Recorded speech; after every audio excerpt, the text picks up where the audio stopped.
Hello moms, എല്ലാവരും സുഖമായിരിക്കുന്നു വിശ്വസിക്കുന്നു. Never never give up, praise the Lord. So ഒരു ന്യൂ ബിഗിനിങ്ങിനെ കുറിച്ച് പറയാനാണ്.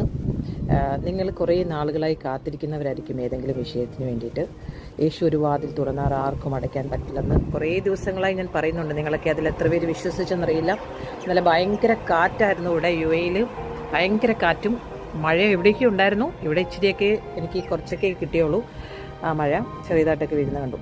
ഓക്കെ, അപ്പോൾ ഈ ഇറാന് എണ്ണ കൊണ്ടുപോകുന്ന കടൽ അടയ്ക്കാനിടയിൽ ആർക്കും കൊണ്ടുപോകാൻ പറ്റത്തില്ല. അമേരിക്കനെ റിജക്റ്റ് ചെയ്യുന്നവർ മാത്രം അവർ അനുവദിക്കാമെന്ന് പറഞ്ഞു. അപ്പോൾ ഇത്രയും ദിവസം ഭയങ്കരമായിട്ട് സമ്മർദ്ദമാണ് അമേരിക്കൻ പ്രസിഡൻറ്റിന്. ഭയങ്കര സമ്മർദ്ദമാണ്. എന്ത് ചെയ്യണമെന്ന് പുള്ളിക്കറിയില്ല. അങ്ങനെ ഇരിക്കുമ്പോൾ നിങ്ങൾ തന്നെ കടന്നു പോകുമ്പോൾ നിങ്ങൾക്ക് മനസ്സിലാകും ആ സമ്മർദ്ദം എന്ന് പറഞ്ഞാൽ നമ്മളെ ഗീവ് അപ്പ് ചെയ്യിപ്പിക്കാൻ വേണ്ടിയിട്ട്.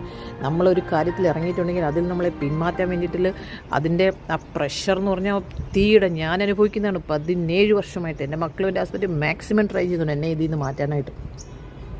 പക്ഷേ ദൈവം ഇവർക്ക് ബുദ്ധി കൊടുത്തു. ഒമാനിൽ അവർക്ക് ബുദ്ധി കൊടുത്തു. അവരുടെ കടലിൻ്റെ സൈഡിൽ കൂടെ പോകാൻ പറ്റുമെന്ന്. ഇച്ചിരി താമസം എടുക്കും.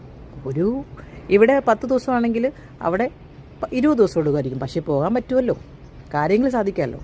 ഇങ്ങനെ നമ്മുടെ ജീവിതത്തിലും ഏതെങ്കിലും ഒരു കാര്യം ടൈറ്റാക്കുന്നെങ്കിൽ ദൈവം ഓർത്തോണം, പുതിയൊരു കാര്യം നിന്നെ പഠിപ്പിക്കാൻ പുതിയൊരു പദ്ധതി ഇന്നുവരെ ഇല്ലാത്ത. എക്സാമ്പിൾ പറഞ്ഞാൽ ഹാഗറിൻ്റെ ജീവിതത്തെ പോലെ ഒന്ന് എടുത്താൽ മതി. അവൾ പോയതുകൊണ്ടല്ലേ അവിടെ ഒരു നീരുറവ നമുക്ക് മനസ്സിലായത്. ദൈവം നിൻ്റെ ജീവിതത്തിലും അങ്ങനെ ചെയ്യുന്നു. വിശ്വസിക്കുന്നവർ ആമേൻ പറഞ്ഞാട്ടെ. ഹല്ലേലൂയ. മോളെ, never give up. Brother, never give up. She will come back. Never give up.